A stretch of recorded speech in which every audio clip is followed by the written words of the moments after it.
Bienvenue, merci d'être là aujourd'hui pour notre webinaire, je disais, en commun entre Plateforme SH et OVH Cloud.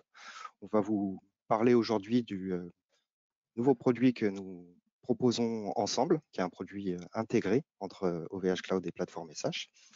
La problématique étant de gagner en agilité et en efficacité grâce au WebPass. J'ai le plaisir et l'honneur aujourd'hui d'accueillir Laurent Michel, qui est directeur des affaires publiques et des partenariats chez Plateforme SH. On a aussi la chance d'avoir Vincent Robert, qui est une Bonjour. ressource. Bonjour Vincent, qui est une ressource très précieuse, que je suis très heureux d'avoir aujourd'hui, notamment pour toutes les questions que vous aurez, aussi techniques soient-elles. Merci beaucoup à vous deux d'être là aujourd'hui. Et moi-même, qui m'occupe du product marketing sur l'univers web et domaine chez OVH Cloud. La problématique du jour, c'est le développement web. Je voudrais commencer par introduire un petit peu ce qui change, ce qui a changé ces dernières années, les plutôt problématiques auxquelles on est confronté quand on est un développeur web et partir de là pour voir en quoi notre solution peut répondre à ces problématiques. Donc, il y a une première chose qui sont peut-être des éléments de langage qui nous ont fait relever la tête et nous dire qu'il fallait qu'on propose une offre un petit peu plus avancée que ce qu'on a aujourd'hui en web en général. La première des choses étant les langages de programmation. Historiquement, on propose bien sûr de l'HTML, CSS, JavaScript, mais quand on part sur des langages dynamiques, notre offre d'hébergement s'arrêtait globalement à du PHP, PHP 8 au maximum.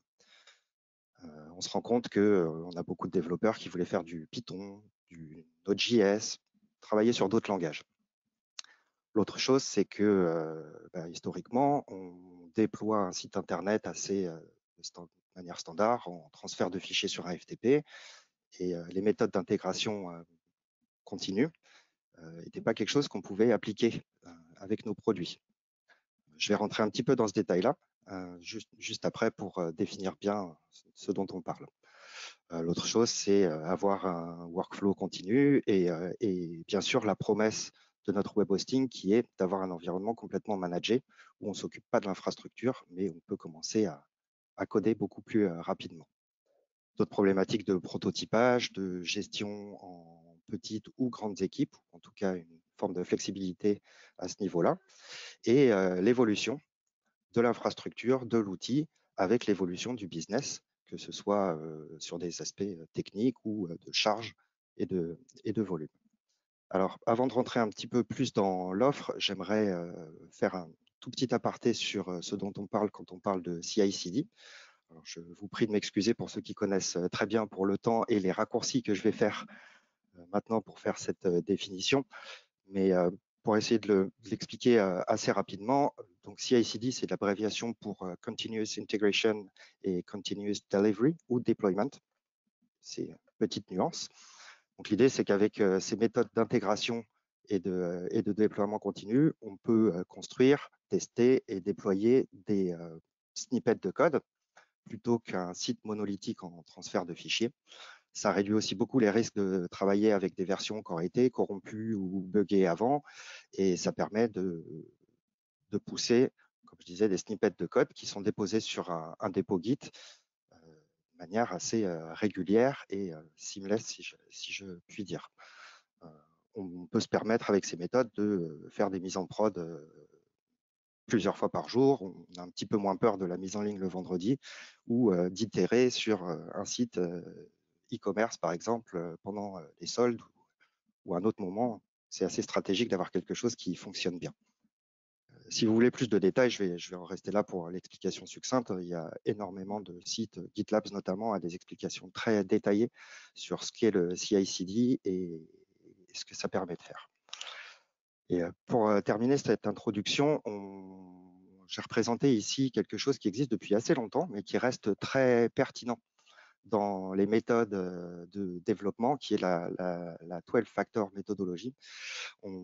Alors ça aussi, c'est quelque chose sur lequel on pourra se renseigner un petit peu plus tard, mais vous allez voir qu'il y a quelques éléments de cette méthodologie qui sont très ancrés dans la solution qu'on va proposer, notamment la base de code, qui est suivi avec un système de contrôle de version, les dépendances qui sont déclarées et isolées de manière très simple et concrète, des systèmes de configuration où on va pouvoir stocker ces configurations dans l'environnement. Bien sûr, le build, deploy, run, on vient de parler de CI/CD, c'est le cœur et le nerf de la guerre.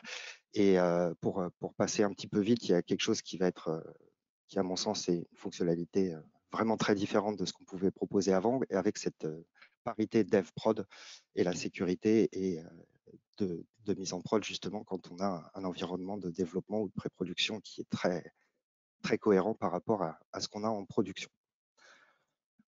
Aujourd'hui,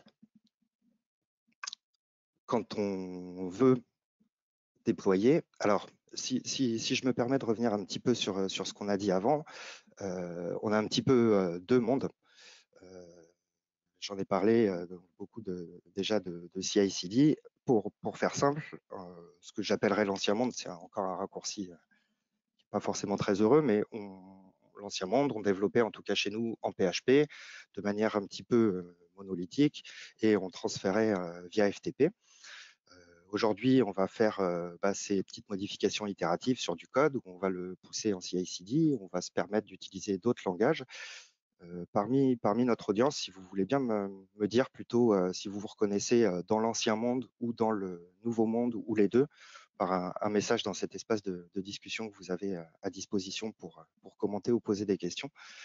Ça nous intéresserait de voir parmi notre audience qui connaît déjà et qui a déjà beaucoup l'habitude de travailler dans ce mode-là et qui quelque part peut-être attendait ça chez nous. Et pendant ce temps-là, je vais continuer effectivement. On a plusieurs manières de créer des sites. Bien sûr, on peut créer son PaaS soi-même. On va tout construire, le build, le deploy, le run, ou utiliser plusieurs services pour construire cette plateforme en PaaS. On a des workflows tels que sur du Kubernetes, où on a une infrastructure avec un container, qui est déjà un premier niveau de gestion. Ensuite, on a des PaaS qui sont spécifiques à une technologie. Donc, on parle ici d'Acquia sur Drupal, d'un WordPress Engine, de Symfony, d'Ibexia ou de Magento. Et pour la petite histoire, Symfony, Ibexia et Magento sont des plateformes qui sont issues de plateformes SH, si je dis pas de bêtises, Laurent. C'est ça. Et enfin, on a le générique PaaS dans lequel nous inscrivons, comme un Heroku qui est connu, ou plateforme SH en indépendant ou avec nous maintenant. Et enfin, d'autres compétiteurs dont on entend beaucoup parler en ce moment, notamment en France, comme Netlify. Si je reprends les questions, j'ai l'impression qu'on est à peu près en 50% entre l'ancien et le nouveau monde, voire un petit peu plus pour l'ancien ou un partage sur les deux. Merci pour vos réponses. J'ai un commentaire, oui, effectivement, la présentation est en anglais. Je m'en excuse, donc j'essaierai d'être très clair et de suivre ce qui est écrit pour que vous ne soyez pas perdus dans la langue, et en continuant bien sûr tout en français.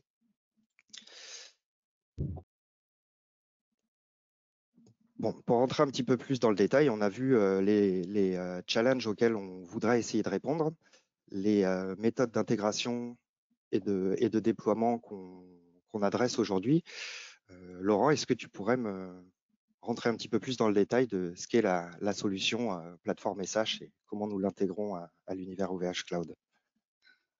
Bien sûr, si vous avez l'habitude du développement web, ou enfin de près ou de loin, les développeurs web, ce qu'ils aiment bien, c'est optimiser le code, faire que l'interface soit de plus en plus belle. C'est un peu ce qu'on voit ici sur le schéma avec la partie building de website. C'est là-dessus que doivent se concentrer les gens qui développent les sites web.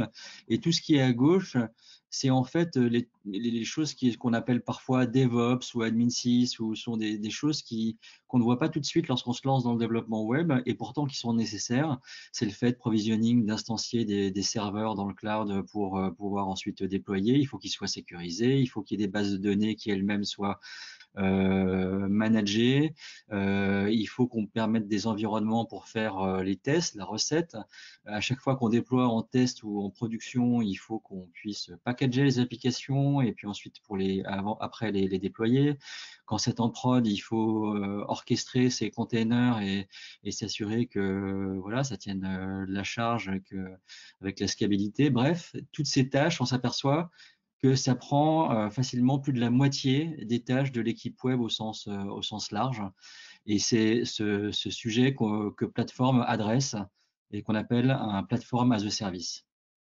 Donc, planche d'après. Et pour les sociétés, pour les entreprises qui ont plusieurs sites web, eh ben en fait, cette complexité se multiplie, se compose parce que les sites web, on en a jamais qu'un seul, on en a plusieurs. Ils sont en des technologies différentes. Il y en a un qui est développé en PHP, l'autre qui est développé en Python, l'autre en Node.js, l'autre avec un CMS. Et puis ça a été développé par telle ou telle équipe, parfois des agences externes. C'est hébergé, on ne sait plus trop où, et ça rend en fait l'ensemble très difficile à maintenir.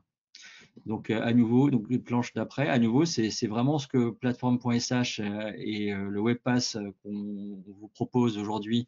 C'est ça le problème qu'on adresse en vous laissant vous concentrer sur le développement des sites web. Donc on s'adresse vraiment à des développeurs web et en leur permettant de ne pas avoir à se soucier de toute la partie infrastructure, de ne pas avoir à notamment mettre en place eux-mêmes un process de CI/CD ou de créer des images Docker de leur application et de les déployer. Non, tout ça, c'est un peu de la magie, ça ressemble à de la magie, mais c'est ce qu'on permet.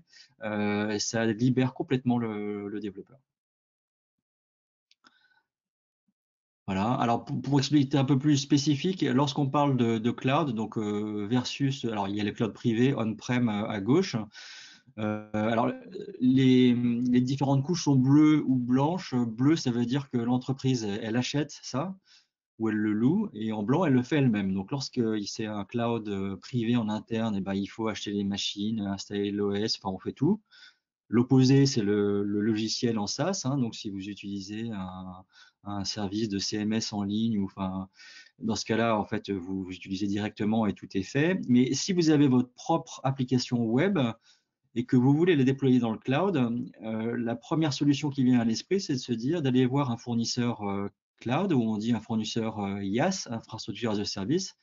Alors c'est génial parce que le développeur peut en fait très simplement via la console instancier des nouvelles machines, rajouter des services, etc. Mais pour avoir une solution fluide, un peu telle qu'on la décrivait juste avant, c'est-à-dire où le développeur web n'a pas à se soucier de toute la chaîne du test jusqu'au déploiement, ça suppose que vous rajoutiez ce qui est encadré en noir sur la planche là, c'est-à-dire que vous construisez votre propre chaîne de CI/CD, que vous installiez vos services de données, et bon, ainsi de suite. Ça suppose pas mal de travail. L'approche qu'on offre plateforme ici avec OVH, c'est que tout est packagé, bundlé. Quand vous souscrivez une offre du Webpass, vous avez à la fois les infrastructures en France d'OVH, cloud, et par-dessus, toutes les couches de services logiciels fournis par plateforme, qui est leader en Europe sur ces genres de solutions-là, et qui vous permettent de ne pas avoir à mettre en place vous-même tous ces outils compliqués pour vous simplifier la vie. Alors, c'est l'idée de la planche d'après, c'est que, encore une fois, si vous développez, c'est celle d'après, tu l'as, ouais, et là, voilà, une équipe web qui entend parler de CI/CD, autrement dit, dès qu'on a fini de développer une nouvelle fonctionnalité, on peut la tester et la déployer. Ben voilà, en gros, la multitude d'outils qu'elle doit mettre en œuvre avec, donc, j'ai mentionné Docker, par exemple, pour le fait de créer les images de containers, enfin, mettre en container l'application. On voit à droite Kubernetes pour l'orchestration de l'application. Il y a entre les deux plein d'outils pour assembler l'application et la tester. Au global, c'est quand même beaucoup de technologies à maîtriser, c'est pas simple. Et la promesse, encore une fois, un peu magique de Plateforme SH, c'est de masquer tout ça et de fait que le développeur web fasse son appli web, son site web, et que tout le reste, on va le voir, soit automatisé. Voilà. Alors, il y a deux cas de figure. Il y a le cas où l'équipe web doit créer un nouveau site et dans ce cas-là, elle part d'une page blanche. Et pour ça, le WebPass inclut des modèles, des templates avec, par exemple, si vous voulez déjà partir sur une application un peu PHP vanilla avec un MariaDB, vous cliquez et vous avez automatiquement le squelette de l'application, un environnement en prod, un environnement en pré-prod, enfin tout est prêt pour démarrer. Et dans les modèles, vous avez des solutions qui sont plus sur du Python avec du Django comme framework ou du Node.js, voilà. Enfin, vous choisissez parmi tous les templates qui sont proposés et ça vous permet de démarrer tout de suite. Vous avez tout de suite en fait les environnements configurés. Vous avez des accès SSH à chacun. Voilà, ça permet d'accélérer grandement le démarrage d'une application. Alors l'autre cas de figure, c'est la planche d'après. C'est si vous avez déjà votre application web et votre site web, auquel cas un avantage du WebPass, c'est que vous n'avez pas à modifier votre application. Le code reste ce qu'il est. Tout ce que vous avez à faire, c'est rajouter trois petits fichiers texte YAML qui décrivent en fait l'infrastructure que vous attendez. Donc en termes de composants applicatifs, de bases de données, de règles de routage, vous décrivez tout ça de façon très simple. Et par exemple, si vous voulez, dans l'exemple, afficher une appli PHP 7.4, vous décrivez 7.4, vous pouvez dire je veux un Drupal de telle version, je veux une by MySQL de telle version, et il suffit de l'écrire pour que automatiquement elle soit instanciée, générée et à partir d'images maintenues par nous, sécurisées, ce qui permet d'aller bien plus vite. Donc pas de modification de votre base de code. Alors, j'ai mentionné effectivement, on a un avantage par rapport à d'autres solutions concurrentes, c'est ce que Sylvain disait au tout début, il y a des solutions PaaS, donc un peu magiques pour les développeurs, qui ne ciblent qu'une technologie. Donc, sur les sites web Drupal, par exemple, Acquia est très connu. Pour d'autres technos, c'est souvent nous qui les font. Par exemple, si vous développez en Symfony, avec le framework Symfony, vous avez une offre cloud dédiée Symfony, ou pareil pour WordPress, ou ainsi de suite. Le WebPass de plateforme SH et d'OVH, lui, vous permet d'être complètement polyglotte et vous ouvre, alors il peut y avoir des détails suivant l'offre que vous souscrivez, mais vous avez accès à énormément de technologies et on couvre quasiment toutes les technologies du web moderne, tant pour les runtimes de développement que pour les bases de données ou autres. Alors, ce qui est au cœur, en fait, je reprends encore une fois le terme magie, mais ce qui est au cœur de la promesse et ce qui va vous rendre, avec le WebPass, la vie vraiment beaucoup plus simple, c'est la notion, en fait, cette notion que j'illustre là avec l'ancien monde et le nouveau monde. Je pense que l'ancien monde va vous être familier, c'est-à-dire pendant très longtemps et encore dans plein d'équipes web aujourd'hui, lorsqu'on développe une nouvelle fonctionnalité, alors vous avez d'abord un environnement, votre site web, il est hébergé en production, ça peut être chez tel ou tel hébergeur, et puis vous avez mis en place chez vous, chez l'hébergeur, un environnement de pré-prod ou staging en anglais, et puis les développeurs, ils travaillent en local. Et ce qui se passe, c'est que lorsqu'il y a beaucoup de fonctionnalités à développer, une semaine, la semaine en cours, on teste la fonctionnalité numéro 1, mais toutes les fonctionnalités qui attendent d'être resettées, et les fonctionnalités 1, 2, enfin 2, 3, 4, 5, elles attendent parce que l'environnement de staging, de pré-prod, il est occupé par la recette en cours. Donc, le premier problème déjà qu'on rencontre, c'est qu'il y a un embouteillage parce que l'environnement de staging, il n'y en a pas 36 000, il y en a un, et voilà, il est occupé par une recette à un moment donné. Le deuxième problème grave qui apparaît, c'est que malgré tous les efforts des admin 6, l'environnement de pré-prod, de staging, il n'est jamais exactement le même que celui de prod. Il y a toujours une petite différence de version dans une librairie, dans un paramétrage de cache, dans la version de la base de données ou du runtime. Il y a toujours des petits écarts. Et ce qui fait qu'on a beau faire une recette qui semble concluante, on connaît tous le problème, on met en prod et là, patatras, il y a toujours des problèmes, les clients appellent, se plaignent, etc. Franchement, enfin, Plateforme SH a vraiment réussi à résoudre ces deux problèmes-là et c'est assez unique sur le marché et c'est ce qui fait notre traction très forte. c'est que la première idée, c'est que on gère en fait les environnements web, on en crée à la demande. Donc, et c'est géré de la même façon que Git, que vous devez connaître, Git, l'outil de versionning. On gère les environnements de la même façon que Git gère les branches de code. Donc, à droite, on voit, il y a par exemple, je sais pas, 4 développeurs en ce moment, et ils sont chacun sur une branche de code. Alors, il y en a un qui développe telle fonctionnalité, qui peut être avec une telle version de PHP et de MySQL, suit un autre qui peut être, qui travaille sur une autre mise à jour, une autre fonctionnalité avec une infrastructure différente. Pour chaque développeur, pour chaque branche de code, la solution vous met automatiquement à disposition un environnement de pré-prod rien que pour vous. Donc déjà, il n'y a plus l'embouteillage, chacun a son environnement de pré-prod sur lequel il peut faire ses tests et ça CI/CD. Et la magie en plus, c'est que ces environnements de pré-prod mis à disposition automatiquement, ils sont générés par copie, par clonage de l'environnement de prod. Donc si je teste une nouvelle fonctionnalité du site, eh ben, j'ai à disposition un environnement de pré-prod qui a exactement les mêmes données, la même infra, les mêmes fichiers, le même cache. Les développeurs ont vraiment l'impression de faire les recettes et de tester en prod. Et ça change tout et c'est ce qui fait qu'en fait les développeurs peuvent déployer bien plus facilement que dans le passé, avec une sérénité qu'ils n'avaient pas avant. Et ce que disait Sylvain au début, c'est effectivement, on s'aperçoit qu'on a des clients qui sont des gros e-marchands et qui se mettent à faire, je sais pas, 20 mises en prod en plein Black Friday, ce que jamais ils auraient pu envisager dans le passé. Voilà. Alors voilà l'exemple. Donc l'interface utilisée par les développeurs pour déployer en pré-prod, en prod, il y a plusieurs possibilités. Vous pouvez utiliser l'outil Git. On a ce qu'on appelle une solution dite GitOps. Autrement dit, si vous savez déjà vous servir de Git, vous savez utiliser le Webpass tout de suite. Mais vous avez aussi une console intégrée dans le manager d'OVH et qui vous permet en fait d'avoir une vision. Donc là, on voit par exemple en bas à gauche, vous avez une vue des différents containers qui sont déployés.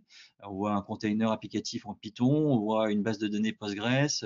Bon, vous avez cette photo des différents containers et à droite, c'est l'ensemble. Alors l'environnement en vert principal, c'est la production et en dessous, en bleu, vous avez les environnements qui sont utilisés en ce moment, qui sont instanciés. Donc, c'est des environnements de pré-prod ou de test, c'est synonyme, par l'équipe en cours de développer. Et puis ensuite, chacun développeur peut, lorsqu'il est satisfait, mettre en prod ce qu'il a testé.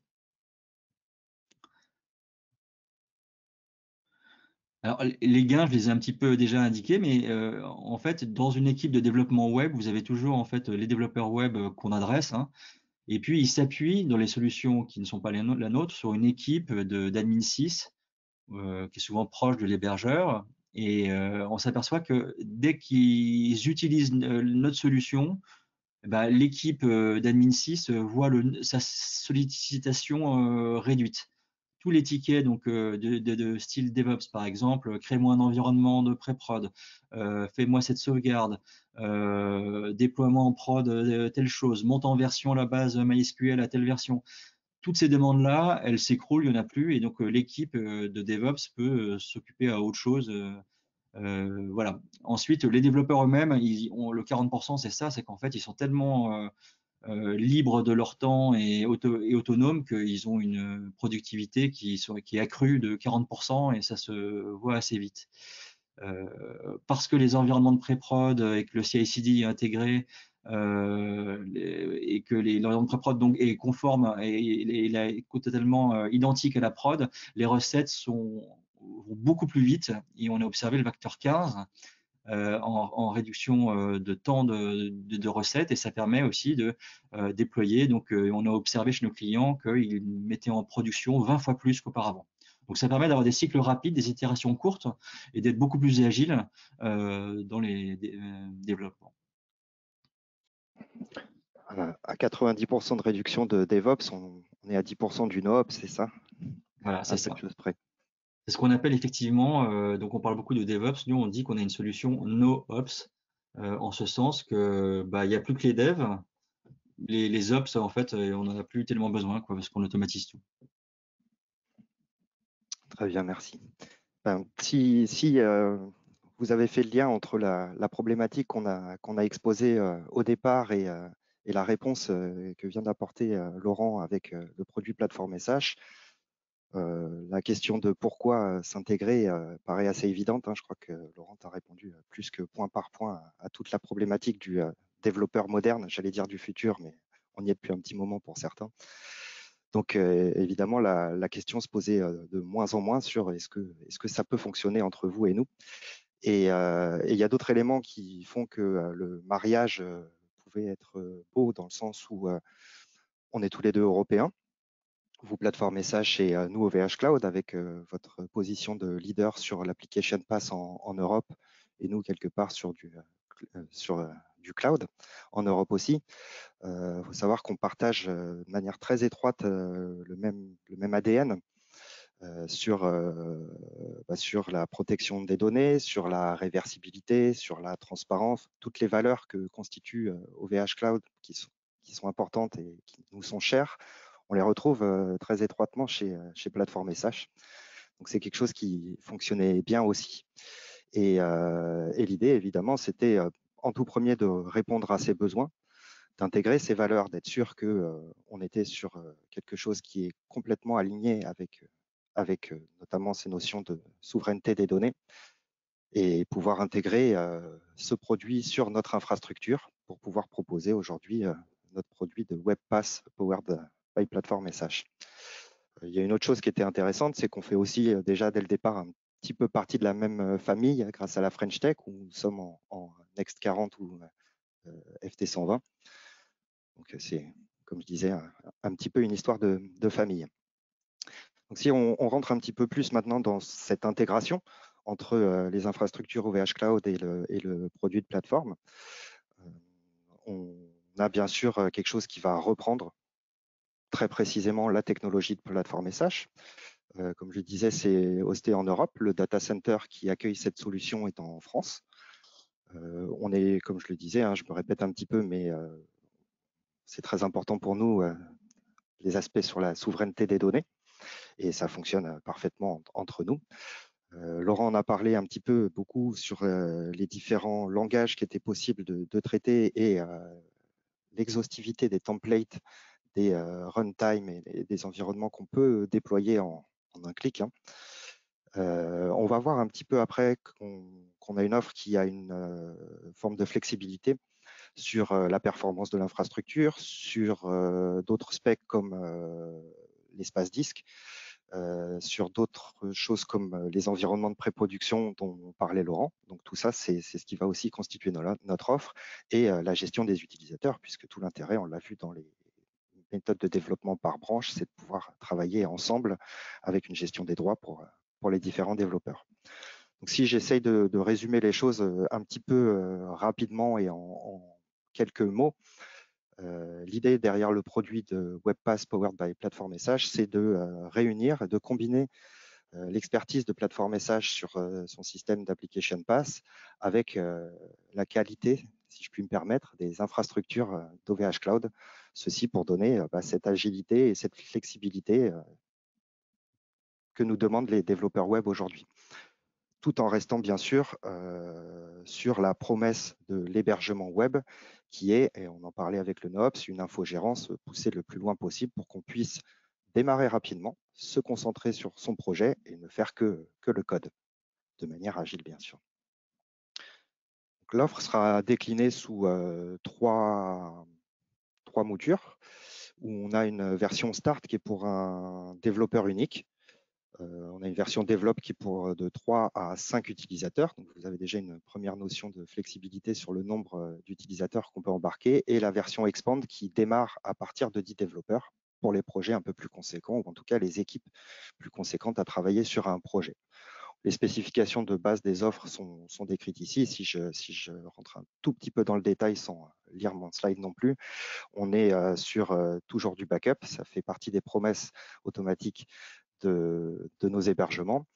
Le storage est un petit peu différent entre les deux catégories d'offres, entre le start d'un côté et le develop expand de l'autre. On est à 5 gigas sur le start et le double à 10 sur les autres. Et ce qui est important par contre d'avoir en tête, c'est les restrictions sur les containers. où on est sur une application et un service unique en PHP, Node.js ou Python pour le start, là où tous les langages que Laurent a présentés ou a mentionné tout à l'heure sont disponibles sur les autres versions. Et bien sûr, la customisation se fait sur l'infrastructure en termes de vCPU qui est associé à de la RAM, hein, ça ramp up de manière commune, sur les environnements de staging, les licences utilisateurs et le storage. On va voir un petit peu plus en détail les tarifs qui sont associés à tout ça. La grille n'est pas forcément facile à lire puisque si on rajoute un vCPU en prod, on va avoir des vCPU qui seront ajoutés en pré-prod, et si on a plusieurs pré-prod, ça fait plus de vCPU. Donc, on a essayé de la représenter de manière à peu près lisible ici. Je ne vais pas lister tous les prix, bien sûr, mais si on peut retenir que l'offre Start démarre à 25 € par mois, la développe à 59 et l'Expand à 119. Et après, vous pouvez voir de manière assez visuelle ici les tarifs qui montent en fonction du nombre de vCPU. Ce qu'il faut savoir, c'est que pour un vCPU de prod, on va toujours associer la moitié, donc un demi, en pré-production.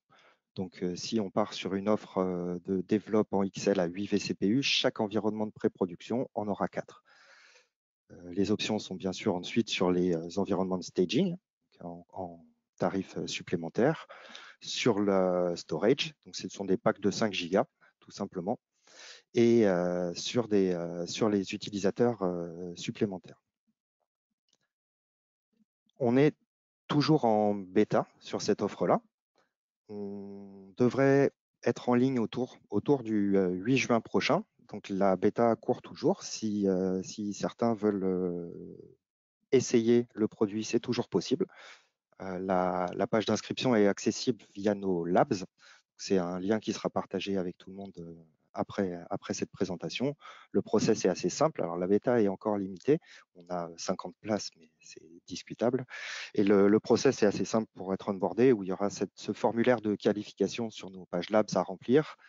Et après, le process est manuel de notre côté pour vous onboarder avec un whitelisting et la création des projets pour que vous puissiez démarrer à développer rapidement. La communauté de bêta-testeurs est présente sur Discord, sur un Gitter aussi, mais elle est très active sur le Discord. Et je disais, on a la chance d'avoir Vincent aujourd'hui. Lui et d'autres personnes ayant son profil sont aussi disponibles sur cette plateforme-là. Donc, c'est l'occasion, pendant la bêta, d'avoir accès à des ressources extrêmement techniques et qui peuvent répondre à peu près à toutes les problématiques.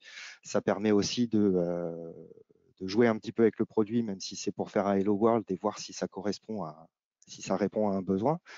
Et ça permet aussi de préparer la suite avec nous, puisqu'on va livrer le produit tel qu'il est en bêta début juin.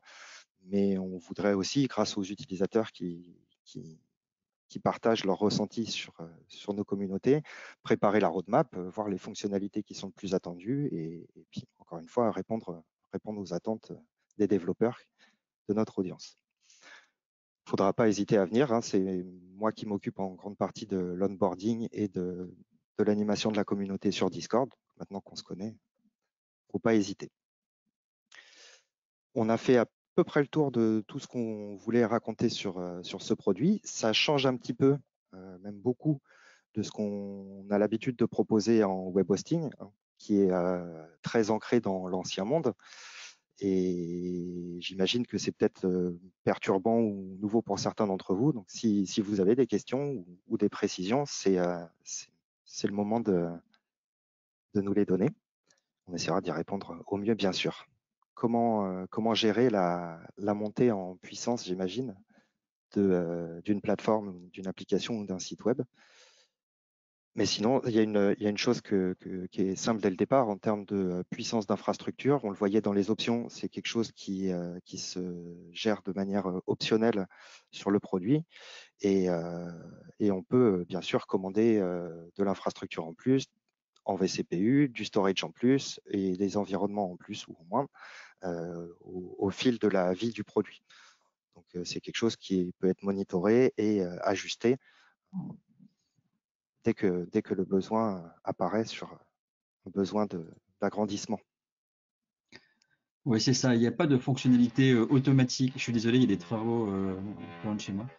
Il n'y a pas de passage à l'échelle automatique parce que parfois on a d'expérience constaté que des pointes de trafic n'étaient pas forcément légitimes. Ça pouvait être, enfin, c'était pas forcément un trafic réel, humain, et que on n'allait pas vous créer un surcoût comme ça. Donc, c'est plus, en fait, on peut vous alerter et vous dire, tiens, bah là, en fait, il va falloir passer à une taille au-dessus, parce qu'en fait, on a plusieurs dimensions comme Sylvain l'a présenté, plusieurs tailles de ressources, hein. Donc, et auquel cas, donc soit on vous avertit, soit c'est vous-même qui, en fait, pouvez passer à la taille au-dessus, quoi.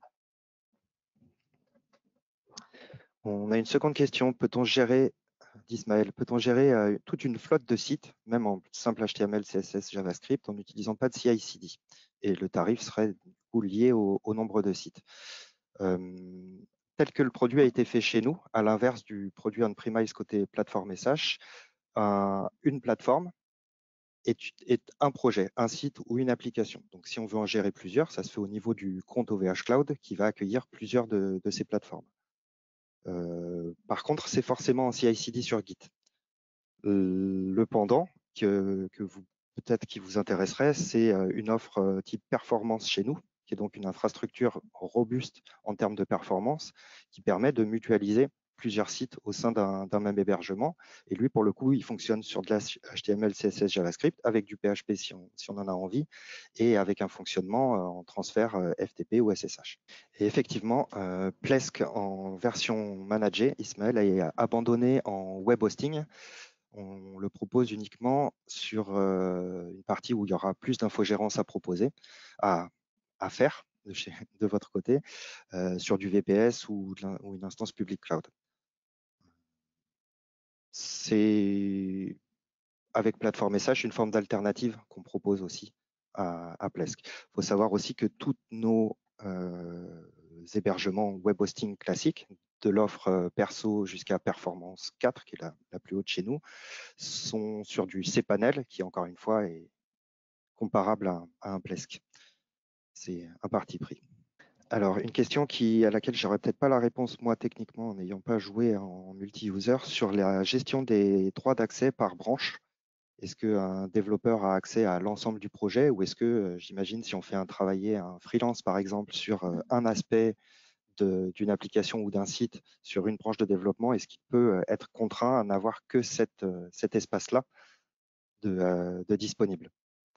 Ouais, je sais pas répondre non plus. Je sais pas si Vincent est encore là. Je peux que comprendre qu'il avait eu des problèmes de connexion. C'est ça, il était en 4G, ça a dû dropper. Je vais noter la question, Vincent, pour pouvoir vous répondre a posteriori si notre Vincent ne revient pas. Et est-ce qu'un replay est prévu, en seconde question de Michel? Bien sûr, tous les webinars qu'on propose, en tout cas les webinars publics comme celui-ci, seront disponibles en replay sur YouTube. Je pense que l'URL sera disponible dès le début de semaine prochaine, et on communiquera à tous ceux qui étaient inscrits à ce webinar pour qu'ils aient l'accès à la fois à la vidéo et à une version PDF de la présentation qu'on vous propose maintenant.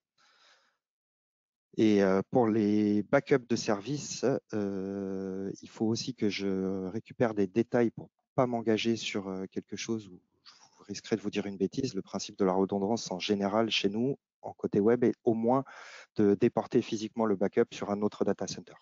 Alors, question de Jérémy, très intéressante d'ailleurs, merci. Pour la création de l'espace de pré-prod à partir de la prod, est-ce que ça inclut une copie de la base de données? Absolument, je ne dis pas de bêtises, Laurent. L'idée est évidemment d'avoir une photographie, presque une image parfaitement conforme pour pouvoir utiliser les datas, même les derniers datas dans une base de données. Je pense à un site boutique, par exemple. Ça, c'est l'idée, tout à fait.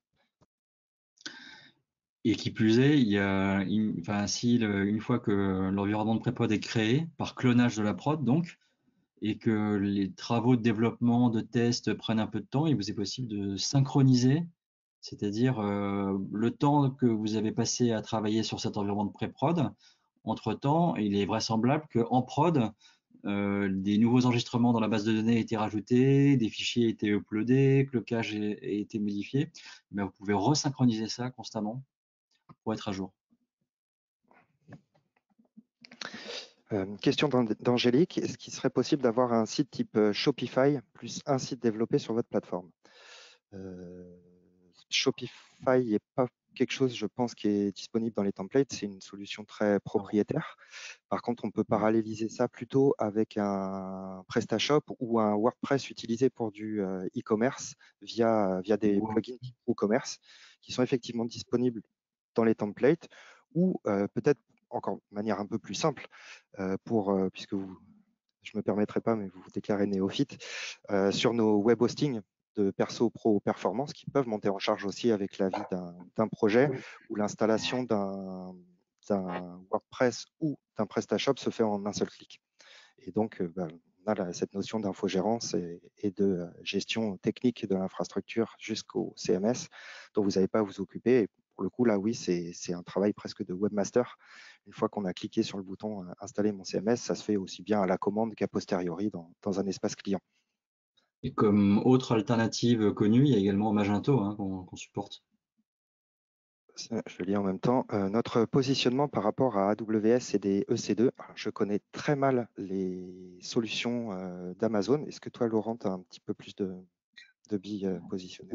Oui, EC2, c'est ce qu'on appelle un IaaS, c'est infrastructure as a service.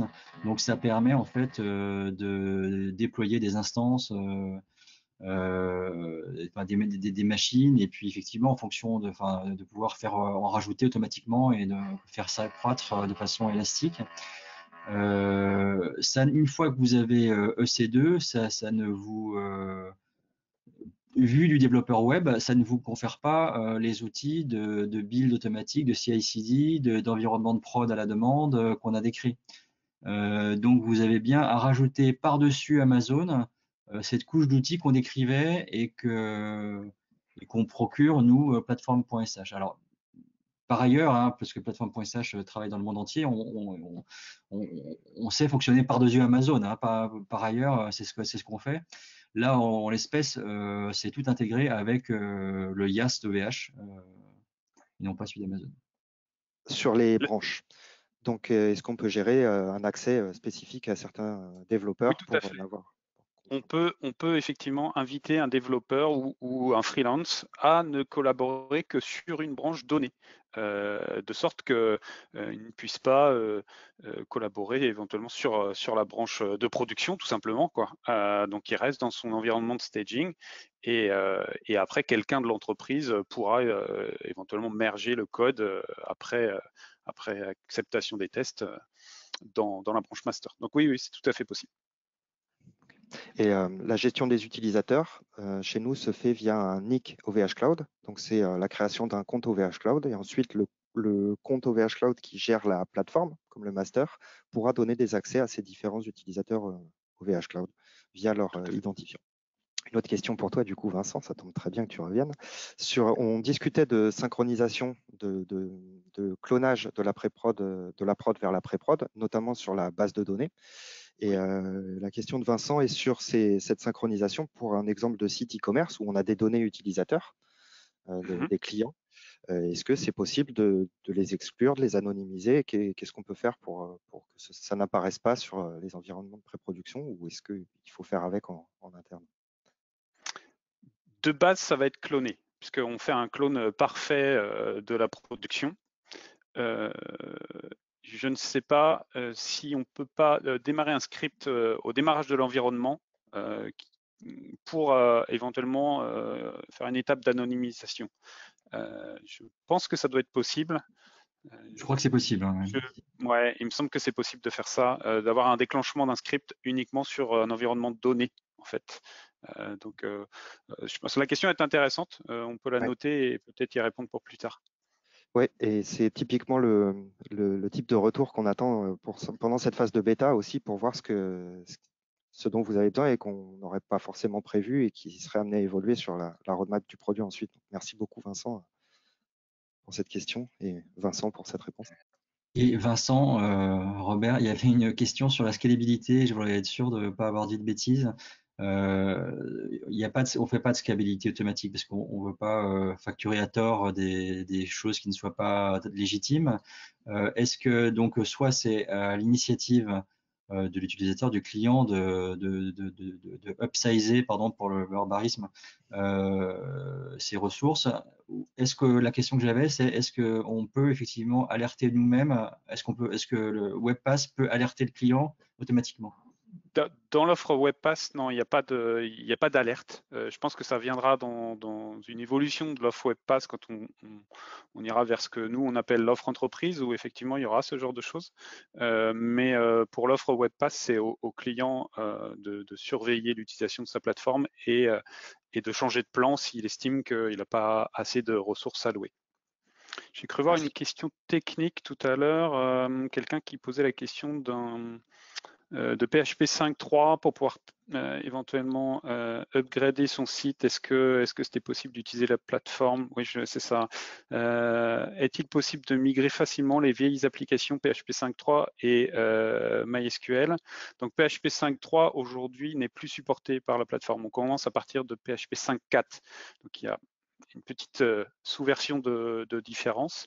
Mais si vous arrivez à faire tourner votre site en PHP 5.4, effectivement, la plateforme va faciliter la montée de version puisque vous allez pouvoir créer des branches avec des versions différentes et corriger petit à petit ce qu'il y a à corriger pour que ça puisse fonctionner éventuellement en PHP 8 à la toute fin.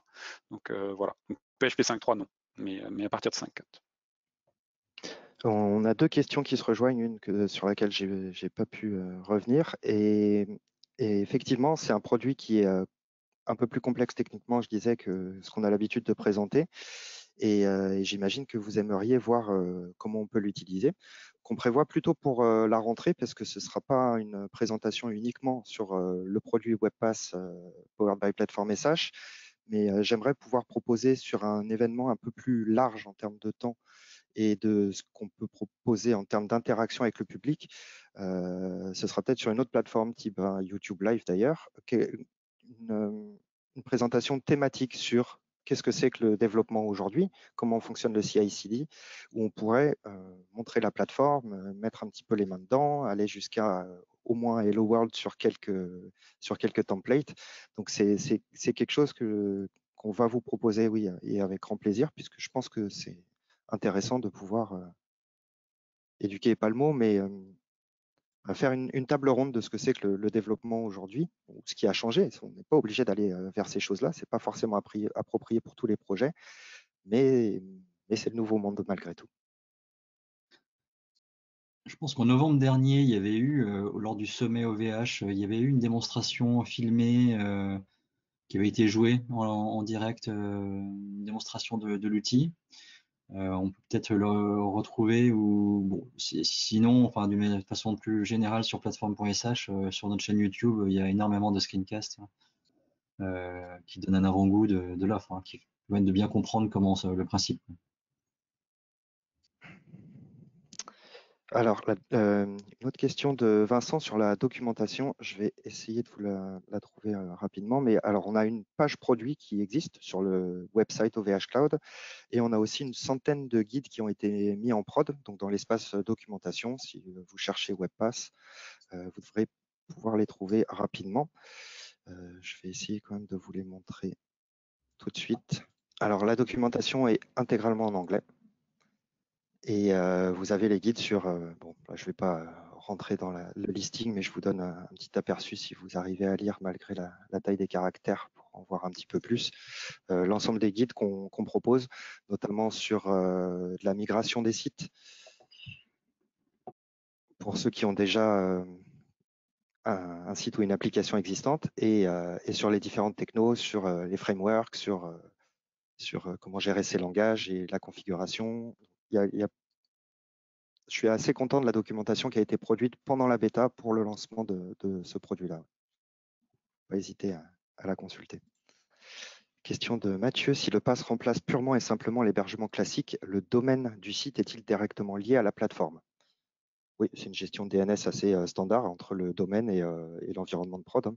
Je ne dis pas de bêtises, Vincent. Oui, oui, tout à fait. Je relis juste la question correctement. Ouais, le domaine est lié à la plateforme. Alors il faut relier.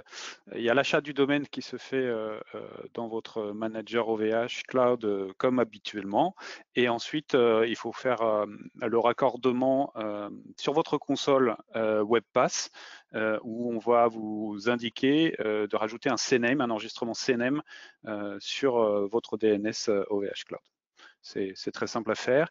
Et il y a une chose qu'on n'a pas évoquée, c'est que tous les environnements de staging vont avoir leur propre domaine temporaire. Et donc, vous pourrez surfer sur les sites, éventuellement partager ces URL-là avec des gens à l'extérieur pour pouvoir montrer, faire une recette. Voilà. Donc, et ce sera un domaine temporaire qui n'a rien à voir avec le domaine principal du site. Merci. Et encore une fois, si vous voulez rejoindre la bêta, on vous mettra les liens, et c'est le meilleur endroit étant le Discord, où on a toute une équipe qui est assez réactive et qui peut accompagner dans la construction ou même répondre à des questions si vous n'avez pas envie de la tester tout de suite. Hein. La communauté est très ouverte. Je pense qu'on peut terminer là-dessus. Merci beaucoup à vous, Vincent, Laurent, et à toute notre audience pour votre attention et vos questions. C'est toujours très intéressant pour nous, surtout quand vous exprimez des besoins qu'on n'aurait pas encore remplis. Moi, je veux préparer cette roadmap au mieux, donc c'est parfait. Ouais, merci pour les questions pertinentes, les commentaires très sympathiques. Voilà, bah, effectivement, on sort de la bêta, donc on a plein d'espoir. On pense que ça devrait vraiment aider parce que c'est une offre qui est assez novatrice en France. Hein. Bon, il y en a pas beaucoup comme ça. Et voilà, ça va aider plein de projets web. Merci beaucoup. Bonne Merci journée à à vous. tous. Bonne journée.